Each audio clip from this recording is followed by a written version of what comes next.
Back. Mulugu జిల్లా మేడారంలో విషాదం చోటు చేసుకుంది. జంపన్నవాగులో తిమ్మయ్య అనే వ్యక్తి గల్లంతయ్యాడు. హైదరాబాద్ గట్కేసర్లోని కొండమడుగుకు చెందిన తిమ్మయ్య అనే వ్యక్తి పుణ్యస్నానాలు ఆచరించడానికి వెళ్లి వరద తాకిడికి జంపన్నవాగులో గల్లంతయ్యాడు. తోటి స్నేహితులు నార్లపూర్ పోలీస్ స్టేషన్లో ఫిర్యాదు చేశారు. పోలీసులు ఘటనా స్థలానికి చేరుకొని గల్లంతైన తిమ్మయ్య కొరకు గాలింపు చర్యలు చేపట్టారు.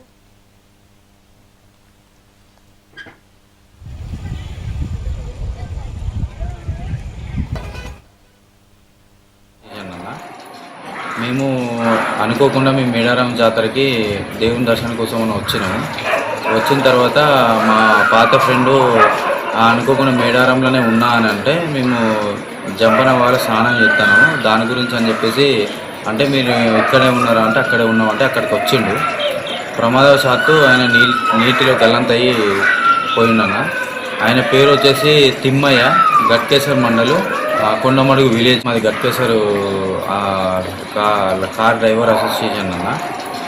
మేము అనుకోకుండా మేము మేడారం జాతరకి దేవుని దర్శనం కోసం వచ్చినాము. వచ్చిన తర్వాత మా పాత ఫ్రెండు అనుకోకుండా మేడారంలోనే ఉన్నా అని అంటే మేము జంపన్నవాగులో స్నానం చేస్తాను దాని గురించి అని చెప్పేసి అంటే మీరు ఇక్కడే ఉన్నారా అంటే అక్కడే ఉన్నామంటే అక్కడికి వచ్చిండు. ప్రమాదవశాత్తు ఆయన నీటిలో గల్లంతయ్యి పోయిండన్న.